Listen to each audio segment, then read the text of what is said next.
Hi, everyone. So happy to have you listening in. My name is Tina Provenzano. I am a professional intuitive, a channel of Oliver, certified spiritual life coach, and an inner child advocate. Oliver is my guide, and he helps me help me, and he helps me help you.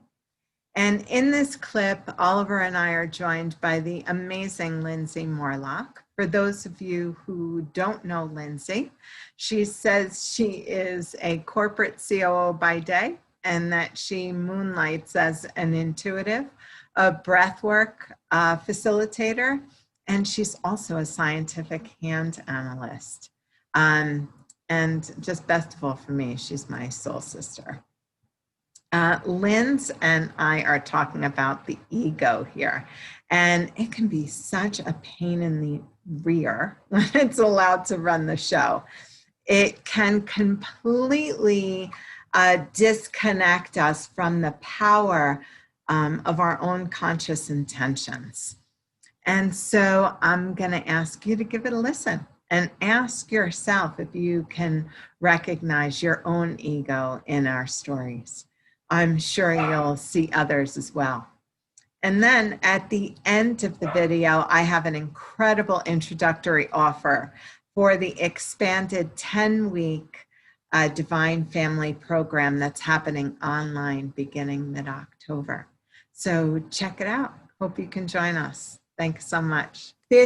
One of my favorite topics truly is the ego. It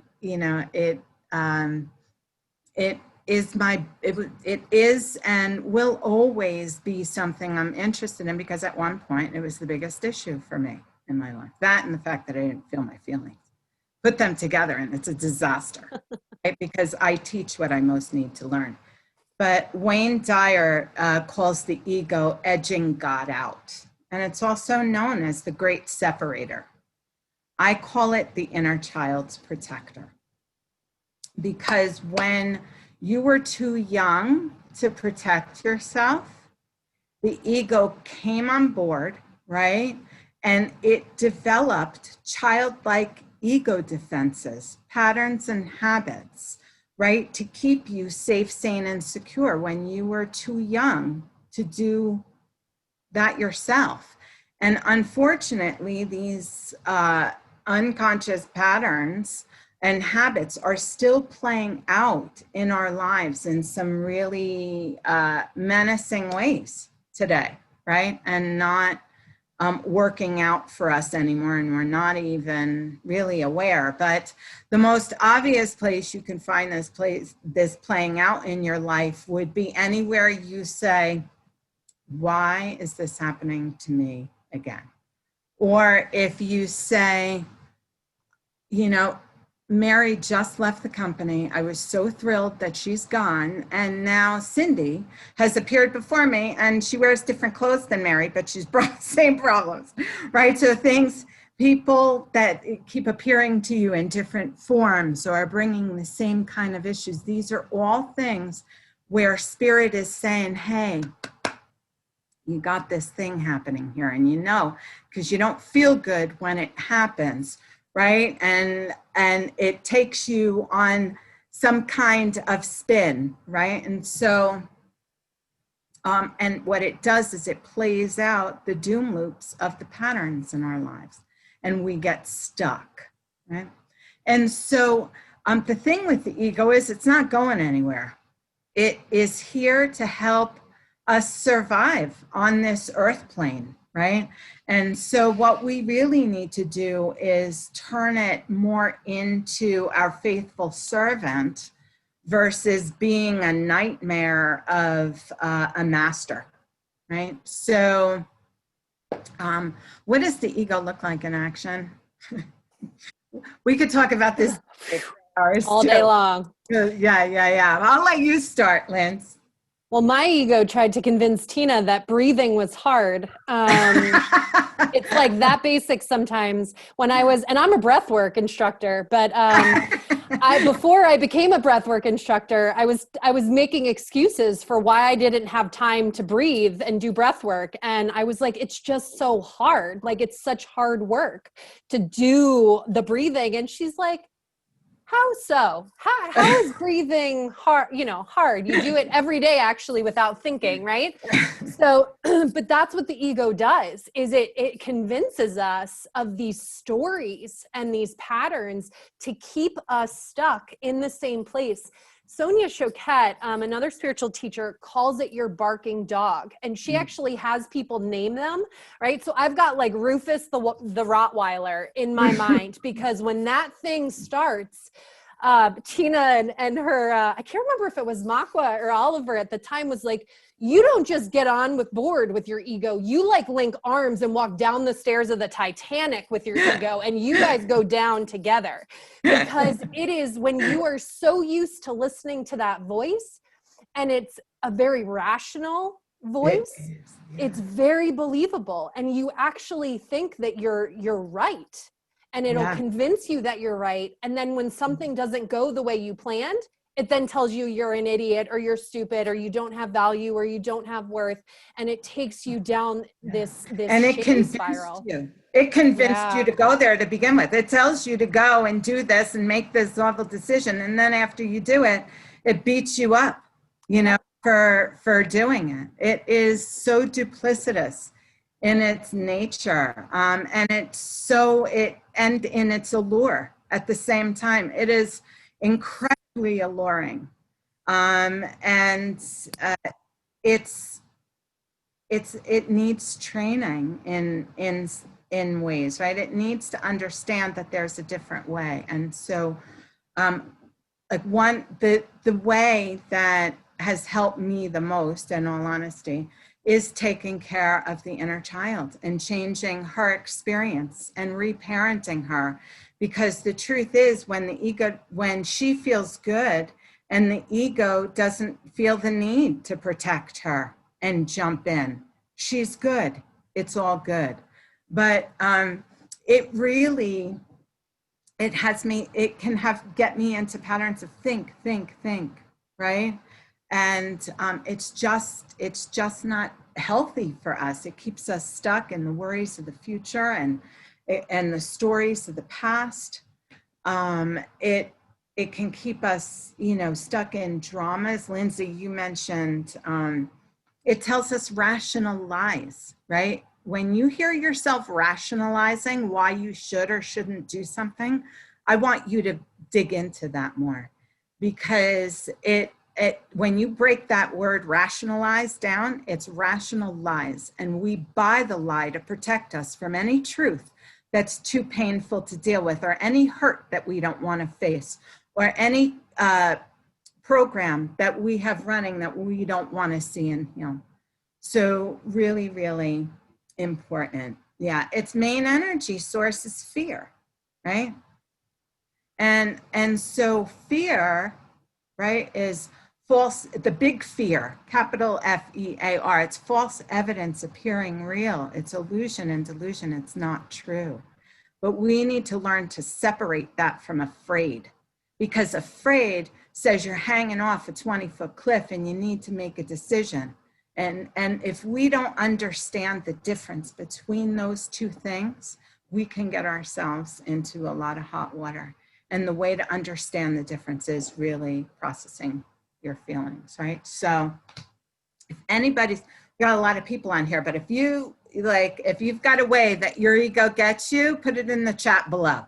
I would love to hear. You know, it has us compare ourselves to others, when that is so detrimental to our journey. You know, the only person I want to compare myself to is the person I was yesterday, and that's it, because I strive to shift and be better every day, right? So that's it. That's And it. there's some easy cues that or signals, I should say, that the ego sends us that helps us to know whether it's on and it's working, right? So if you feel like you're somebody that gets sucked into drama when somebody, right, there's always drama, my life is always chaos, right? That might be one of the defenses of your ego.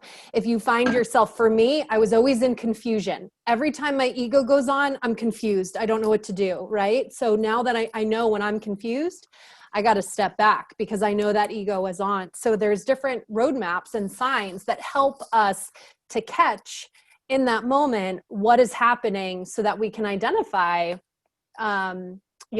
what's actually working and that we're disconnected from spirit in that moment.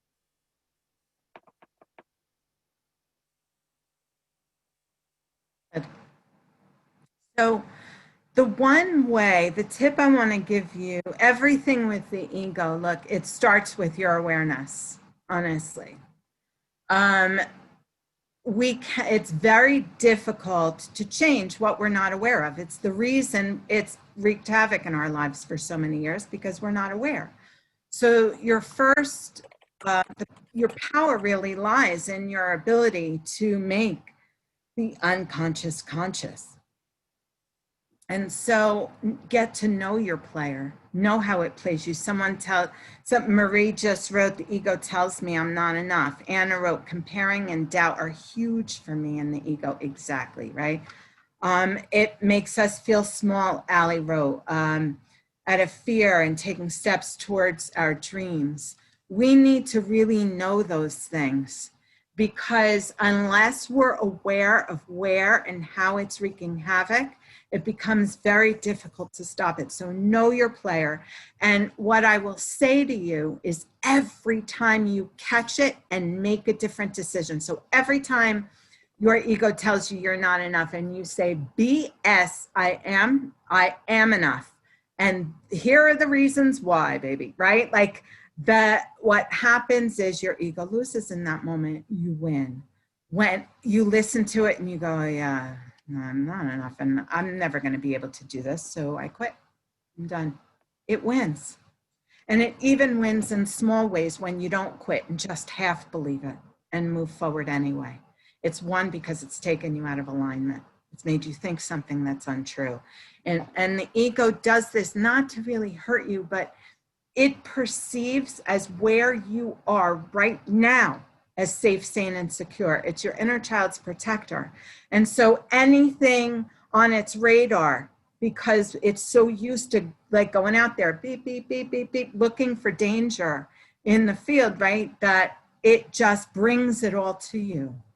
And it is really important to kind of be able to separate the truth of that and say no. Because once you say no, it weakens.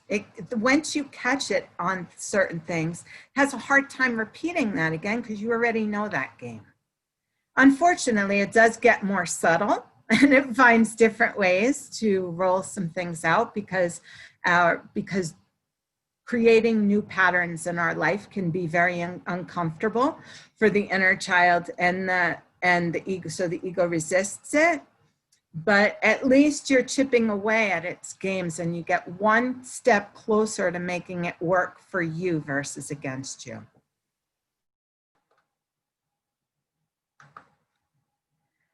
The Divine Family Program is so near and dear to my heart. This process was channeled by Oliver to help us learn, excuse me, how to develop a relationship with our inner child so that we can lovingly and compassionately heal the wounds of our past once and for all. This process teaches you how to connect to both spirit and your inner child to aid in your awareness of your subconscious patterns that are driving your unwanted and probably repetitive experiences that you're having even today. You will be taught how to love and reparent that inner child and how to understand and raise the level of your masculine and feminine energies in a way that brings about balance in your life, so that you can appropriately reparent that inner child in a way that helps them create entirely different and more joyful tomorrows. The program originally rolled out in 2018, and it's now been expanded in some incredible ways. We've gone deeper into the inner child, creating a really fun way to determine your inner child's primary archetype. We've expanded the intuitive development portion of the program. This is truly foundational in the program. We have also expanded the masculine and feminine energy portion of the program. And as I said, this is so important in creating balance, and especially when it comes to reparenting your inner child. And I'm really excited to say that Lindsay will be bringing pranayama breathwork to the Divine Family Program. It's absolutely one of my favorite practices, and Lindsay is phenomenal, and I'm so happy to have her joining us. This program really works. I've been coaching people for 14 years, and even in the 6+ years that I've been practicing in Sedona, I haven't seen anything like it. Because this program has just been expanded, and even more because people just really need this right now, we are making an incredible offer. For as little as $333, you can join this 10-week Divine Family Program. Again, it is a 10-week online course on a great platform called Zenler. And every week from October 14th through December 16th, we'll be meeting on Zoom calls for 2 hours every Wednesday from 4 to 6 p.m. Pacific Daylight Time and 7 p.m. to 9 p.m. Eastern Daylight Time for divine discussions. Every week, there will also be prep work. There'll be a short video that you watch prior to the divine discussions and a small assignment that'll help you prepare for our session. And then every week also there's homework because I believe if we practice, all will come. An angel who's been helping me said that this process was like getting a PhD on the inner child. And she's right. It's also incredibly healing. If you'd like to join us, you can register. You just pay via Venmo, PayPal, or credit card. And it's $333 if you pay via Venmo or PayPal Friends and Family. PayPal, I am at paypal.me/Tina Provenzano. At Venmo, I'm at Tina Marie-Provenzano. Please remember to choose the Friends and Family option. Or if you want to pay by credit card, you can do that, and it's $350 to pay by credit card, or if you pay via PayPal without the Friends and Family option. This is an introductory price, and I am thrilled to offer it to you at this time. The course will definitely be offered again in the future, but not at that price. And so when you send me payment, I'll be sure to send you a confirmation. We will also be offering throughout the course of the program one-on-one coaching from Lindsay and I at the price of $150 per session. And this will help you take the work even deeper. With me, you'll have the opportunity to work on developing your intuition, inner child and conscious parenting work, or also boundaries. So those are 3 separate opportunities. And with Miss Lindsay, you'll have an opportunity to go deeper into the breath work and also discover any blocks that you might have to your purpose with hand analysis. So those are two great opportunities to work with her. If you have any questions about the program, I am really happy to discuss it with you. Just send me an email at tinamariepro@gmail.com and we can set up a quick chat. I would love to speak with you. Until then, I hope you join us. Take good care.